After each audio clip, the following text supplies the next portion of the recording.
nombre es Luis Alfredo y hoy junto con mis compañeros vamos a explicar el capítulo 43 del libro de Fisiología Médica de Guyton y Hals, que se titula Insuficiencia respiratoria, fisiopatología, diagnóstico, oxigenoterapia.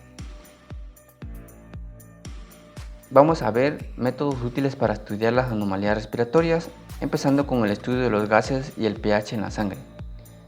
Cabe destacar que hay pruebas de función pulmonar muy importantes, entre las cuales destacan la determinación del pH sanguíneo, la determinación del dióxido de carbono y la determinación de la presión parcial de oxígeno. Estos son métodos sencillos y rápidos para hacer estas mediciones en un plazo de minutos, utilizando solo algunas gotas de sangre. Y a continuación vamos a explicar cada una de ellas. En la determinación del pH sanguíneo, se utiliza un electrodo de pH de vidrio. Entonces, el voltaje que genera el electrodo de vidrio es una medida directa del pH y generalmente se lee directamente en la escala de 1 voltímetro o se registra en un gráfico. Vamos a ver sobre la determinación del dióxido de carbono sanguíneo. También se utiliza el medidor de pH con un electrodo de vidrio y se hace de la siguiente manera. 1. Se expone una solución débil de bicarbonato sódico al gas dióxido de carbono. 2. El dióxido de carbono se disuelve en una solución hasta que se establece un estado de equilibrio. Y por último, en ese estado de equilibrio, el pH de la solución es una función de las concentraciones del dióxido de carbono y del ion bicarbonato según la ecuación de Henderson-Hasselbalch. Bueno, vamos también a ver sobre la determinación de la presión parcial de oxígeno. Se puede medir mediante una técnica denominada polarografía. Se hace que fluya una corriente eléctrica entre un electrodo negativo pequeño y la solución. Entonces, si el voltaje del electrodo difiere del voltaje de la solución más de menos 0,6 voltios, el dióxido se depositará sobre el electrodo. Entonces tenemos que la velocidad del flujo de corriente a través de un electrodo será directamente proporcional a la concentración del dióxido y por lo tanto también a la presión parcial de oxígeno. Iremos hablando sobre la determinación del flujo expiratorio máximo. Bueno, ¿qué es este flujo expiratorio máximo? Se define cuando una persona expira con mucha fuerza. Entonces dice que el flujo aéreo expiratorio alcanza un flujo máximo más allá del cual no se puede aumentar más, incluso con un gran aumento adicional de esfuerzo. Bueno, este flujo es mucho mayor cuando los pulmones están llenos de aire que cuando están casi vacíos. En la figura A, en la imagen A, podemos ver el colapso de las vías aéreas respiratorias durante el esfuerzo expiratorio máximo, que es un efecto que limita la velocidad del flujo expiratorio. Y en la figura B, de que mostramos en pantalla, se ve el efecto del volumen pulmonar sobre el flujo máximo de aire expiratorio, que muestra la disminución del flujo aéreo expiratorio máximo a medida que disminuye el volumen pulmonar. Esto lo pueden ver a detalle en la gráfica, en la imagen B. Y bueno, también vamos a hablar sobre alteraciones de la curva de flujo-volumen expiratorio máximo. En la pantalla podemos ver la figura que muestra la curva de flujo-volumen expiratorio máximo normal. Esto está en color rojo, lo pueden observar. Y junto con otras dos curvas de flujo-volumen que se registran en dos tipos de enfermedades pulmonares. En color azul tenemos cuando los pulmones están constreñidos. Y en color verde tenemos cuando la obstrucción parcial de las vías aéreas. Bueno, cabe destacar que los pulmones constreñidos tienen reducción tanto de la capacidad pulmonar total como del volumen residual. Por mi parte sería todo, muchas gracias. Hola, mi nombre es Gilmar y continuaré con el siguiente subtema: capacidad vital expiratoria forzada y el volumen respiratorio máximo. Otra prueba pulmonar clínica muy útil y que además es sencilla es registrar en un espirómetro la capacidad vital expiratoria forzada. Este registro se muestra en la figura que aparece en la pantalla, la A para una persona que tiene pulmones normales y en la B para una persona con una obstrucción parcial de las vías aéreas. Cuando se realiza la maniobra de capacidad vital expiratoria forzada, la persona primero inspira al máximo, hasta la capacidad pulmonar total, y después expira hacia el espirómetro con un esfuerzo expiratorio máximo, tan rápido y completamente como se pueda. La distancia total de la pendiente descendente del registro del volumen pulmonar representa la capacidad vital expiratoria forzada, como se muestra en la figura. Como ven en la figura, la diferencia entre los dos registros de los pulmones normales y de la obstrucción parcial de las vías aéreas, los cambios de volúmenes totales y de las capacidades vitales expiratorias forzadas no son muy diferentes, lo que indica solo una diferencia moderada de volúmenes pulmonares básicos de las dos personas. Fisiopatología de algunas alteraciones pulmonares concretas. Efisema pulmonar crónico. El término efisema pulmonar significa literalmente exceso de aire en los pulmones. Sin embargo, este término se utiliza habitualmente para describir el proceso obstructivo y destructivo complejo de los pulmones que está producido por muchos años de tabaquismo. Se debe a las siguientes alteraciones fisiopatológicas importantes de los pulmones. 1. Infección crónica, producida por la inhalación de humo o de otras sustancias que irritan los bronquios y los bronquiolos. La infección crónica altera gravemente los mecanismos protectores normales de las vías aéreas, incluyendo la parálisis parcial de los cilios del epitelio respiratorio, que es un efecto que produce la nicotina. En consecuencia, no se puede eliminar fácilmente el moco de las vías aéreas. Además, se produce la estimulación de una secreción excesiva de moco, que agrava aún más la enfermedad. Además, hay inhibición de los macrófagos alveolares, de modo que son menos eficaces para combatir la infección. 2. La marcada pérdida de los tabiques alveolares disminuye mucho la capacidad de difusión del pulmón, lo que reduce la capacidad de los pulmones de oxigenar la sangre y de eliminar el dióxido de carbono de la sangre. 3. La obstrucción de las vías aéreas hace que sea especialmente difícil expirar, produciendo de esta manera atrapamiento de aire en los alvéolos y sobredistendiéndolos. Esto, combinado con la infección pulmonar, produce una destrucción marcada de hasta del 50 a 80% de los tabiques alveolares. Los efectos fisiológicos del efisema crónico son variables, dependiendo la gravedad de la enfermedad y de los grados relativos de obstrucción bronquiolar, frente a la destrucción del parénquima pulmonar. Entre las diferentes alteraciones están las siguientes. 1. La obstrucción bronquiolar aumenta la resistencia de las vías aéreas y produce un gran aumento del trabajo durante la respiración. Es especialmente difícil mover el aire a través de los bronquiolos durante la expiración. ¿Por qué? Porque la fuerza comprensiva que hay en el exterior del pulmón no solo comprime los alvéolos, sino también los bronquiolos, lo que aumenta aún más su resistencia durante la expiración. 2. La marcada pérdida de los tabiques alveolares disminuye mucho la capacidad de difusión del pulmón, lo que reduce la capacidad de los pulmones de oxigenar la sangre y de eliminar el dióxido de carbono de la sangre. 3. El proceso obstructivo con frecuencia es mucho peor en algunas partes de los pulmones que en otras, de modo que algunas partes de los pulmones están bien ventiladas, mientras que otras están mal ventiladas. Esto da lugar a cocientes de ventilación-perfusión muy anormales. 4. La pérdida de grandes partes de los tabiques alveolares también reduce el número de capilares pulmonares, a través de los cuales puede pasar sangre. En consecuencia, la frecuencia aumenta mucho la resistencia vascular pulmonar, produciendo hipertensión pulmonar. Esto, a su vez, sobrecarga el lado derecho del corazón y con frecuencia produce insuficiencia cardíaca. Continuando con el tema, les platicaré de la atelectasia. La atelectasia es el colapso de los alvéolos y puede aparecer en zonas localizadas del pulmón o en todo el pulmón. Sus causas pueden ser la obstrucción total de las vías aéreas o la ausencia de surfactante en los líquidos que tapizan los alvéolos. La obstrucción de las vías aéreas provoca colapso pulmonar.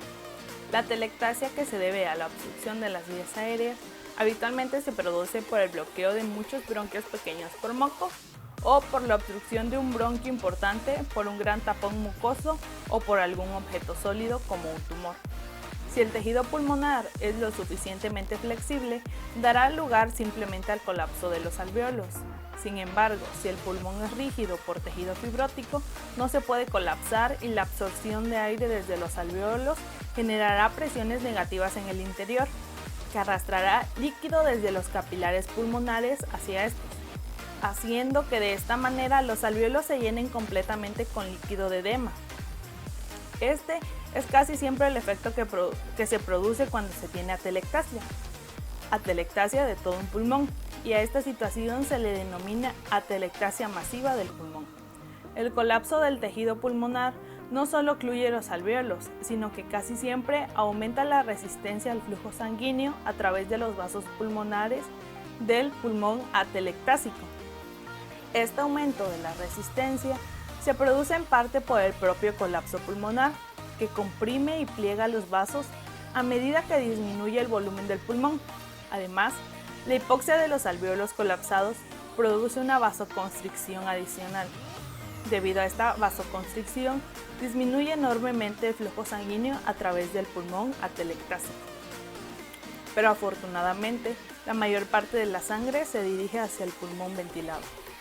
En la figura se muestra que 5/6 partes de la sangre pasan a través del pulmón aireado y solo 1/6 a través del pulmón no aireado. Por lo tanto, una alteración solo moderada del cociente ventilación-perfusión global, de modo que la sangre aórtica tiene solo una desaturación de oxígeno leve a pesar de la pérdida total de ventilación en todo el pulmón. Pérdida del surfactante como causa de la atelectasia pulmonar. El surfactante es secretado por células epiteliales alveolares especiales hacia los líquidos que recubren la superficie interna de los alvéolos. A su vez, el surfactante reduce la tensión superficial de los alvéolos de 2 a 10 veces y normalmente tiene una función importante en la prevención del colapso alveolar. Sin embargo, en distintas situaciones, como en la enfermedad de las membranas hialinas o también denominado síndrome de dificultad respiratoria, que con frecuencia se produce en recién nacidos prematuros, la cantidad de surfactante que secretan los alvéolos es tan reducida que la tensión superficial del líquido alveolar aumenta hasta varias veces el nivel normal. Esto produce una tendencia grave a que los pulmones de estos niños se colapsen o llenen de líquido. Muchos de ellos mueren por asfixia cuando se produce atelectasia en grandes partes de los pulmones. Asma, contracción espasmódica de los músculos lisos en los bronquiolos. El asma se caracteriza por la contracción espástica de los músculos lisos de los bronquiolos, que obstruye parcialmente estos y produce una gran dificultad respiratoria. Aparece en el 3 al 5% de todas las personas en algún momento de su vida. La causa habitual del asma es la hipersensibilidad contráctil de los bronquiolos en respuesta a sustancias extrañas que están presentes en el aire. En aproximadamente el 70% de los pacientes menores de 30 años, el asma está producida por hipersensibilidad alérgica, especialmente a pólenes de plantas. En personas mayores, la causa siempre es la hipersensibilidad a tipos no alérgicos de irritantes en el aire, como los irritantes del smog. Se piensa que la reacción alérgica que aparece en el tipo alérgico de asma se produce cuando la persona alérgica tiene tendencia a formar anormales cantidades de anticuerpos IgE, y estos anticuerpos producen reacciones alérgicas cuando reaccionan a los antígenos específicos. En el asma, estos anticuerpos están unidos principalmente a los mastocitos que están presentes en el intersticio pulmonar, asociados íntimamente a los bronquiolos y bronquios pequeños. Cuando la persona asmática respira un polen al que es sensible, es decir, frente al cual esa persona ha desarrollado anticuerpos IgE, el polen reacciona a los anticuerpos unidos a los mastocitos y hace que los mastocitos liberen varias sustancias diferentes, entre ellas la histamina, la sustancia de reacción lenta de la anafilaxis, el factor quimiotáctico de eosinófilos y la bradicina. Tuberculosis. En la tuberculosis, el bacilo tuberculoso produce una reacción tisular peculiar en los pulmones, que incluyen 1. La invasión del tejido por macrófagos y 2. La tabicación de la lesión por tejido fibroso para formar el denominado tubérculo. Este proceso de tabicación contribuye a limitar la transmisión de los bacilos tuberculosos hacia los pulmones y por lo tanto forma parte del proceso de protección contra la extensión de la infección. La tuberculosis en sus fases tardías se caracteriza por muchas zonas de fibrosis en los pulmones, así como una reducción de la cantidad total del tejido pulmonar funcional. Estos efectos producen el aumento del trabajo por parte de los músculos respiratorios para generar la ventilación pulmonar y la reducción de la capacidad vital de la capacidad ventilatoria. También la reducción del área superficial total de la membrana respiratoria y el aumento del grosor de la membrana respiratoria, que da lugar a una disminución progresiva de la capacidad de difusión pulmonar. Y también el cociente ventilación-perfusión anormal en los pulmones, que reduce aún más la difusión pulmonar global de oxígeno y de dióxido de carbono. Mi nombre es José Gerardo Miguel Nolasco y a continuación, en la siguiente diapositiva, daré el tema de hipoxia y oxigenoterapia. Casi todas las enfermedades descritas anteriormente pueden causar una hipoxia celular grave. También es importante mencionar que la oxigenoterapia es de gran utilidad, pero en muchas otras ocasiones tiene una utilidad moderada y en muchas otras tantas una utilidad casi nula. También es importante mencionar y conocer los diferentes tipos de hipoxia y así después analizar el principio fisiológico de la oxigenoterapia. A continuación, se presenta una clasificación descriptiva de las causas de la hipoxia. 1. Oxigenación inadecuada de la sangre en los pulmones por causas extrínsecas. A. Deficiencia de oxígeno en la atmósfera. B. Hipoventilación. Segundo punto. Enfermedades pulmonares. A. Hipoventilación producida por la resistencia de las vías aéreas o disminución de la distensibilidad pulmonar. B. Cociente ventilación alveolar perfusión anormal. C. Disminución de la difusión de la membrana respiratoria. Tercer punto. Cortocircuitos de la circulación venosa arterial. Vamos a ver que estos cortocircuitos cardíacos se van a dar de derecha a izquierda. Cuarto punto. Transporte inadecuado de oxígeno en los tejidos de la sangre. A. Anemia o hemoglobina anormal. B. Deficiencia circulatoria generalizada. C. Deficiencia circulatoria localizada. Y 5 y último. Capacidad inadecuada de los tejidos de utilizar el oxígeno. A. Intoxicación de las enzimas oxidasas celulares. B. Disminución de la capacidad metabólica celular para utilizar oxígeno debido a la intoxicación.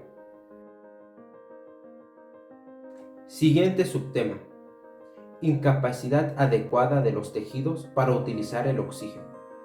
Veremos que una causa clásica es por la intoxicación por cianuro. A su vez, el cianuro va a bloquear la acción de la enzima citocromo oxidasa y va a llegar a un punto en el que los tejidos ya no pueden ocupar el oxígeno, aun cuando se disponga de mucho. Además, las deficiencias de algunas de las enzimas oxidativas celulares de los tejidos o de otros elementos del sistema oxidativo tisular pueden producir este tipo de hipoxia.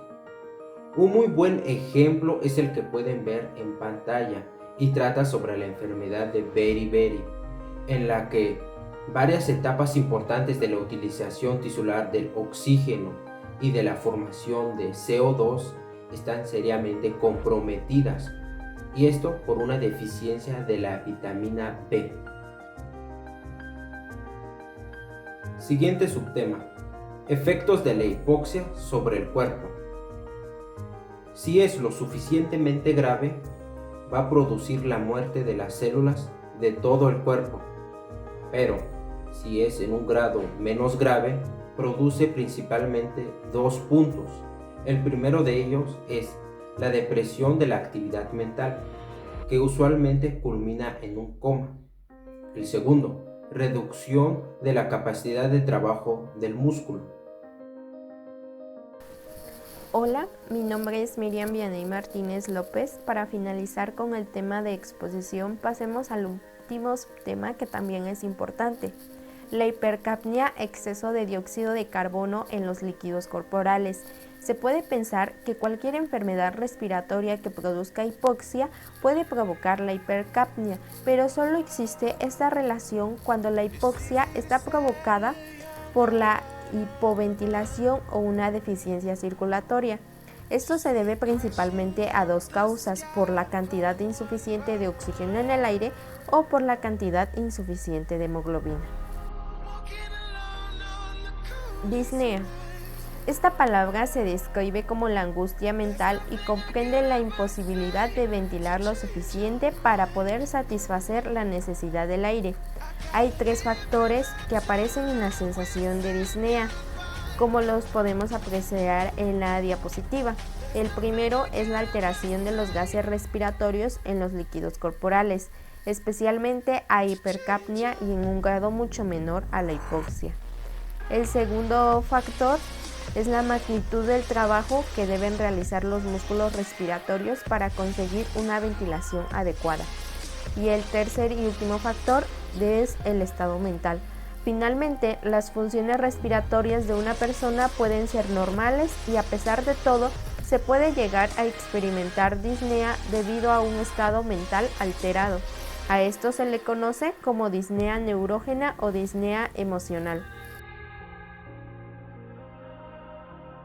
Por último, y no menos importante, hay 3 tipos de respiración artificial y son los siguientes. El primero, el ventilador.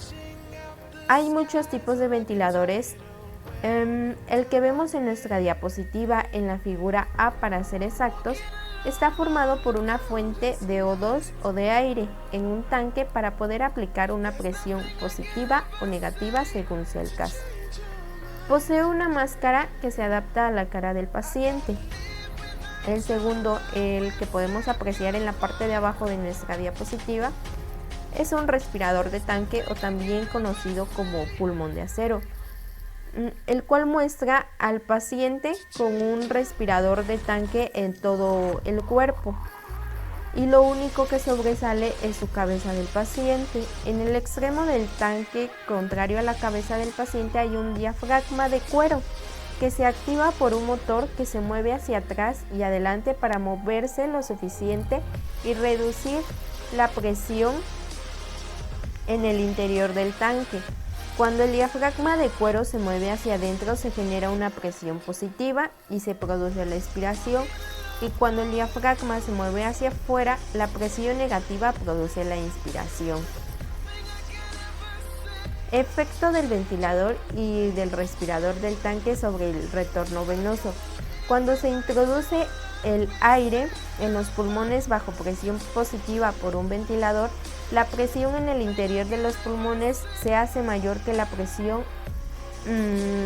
en cualquier otra parte del cuerpo. Esto va a reducir el gasto cardíaco e incluso a veces se puede llegar hasta la muerte.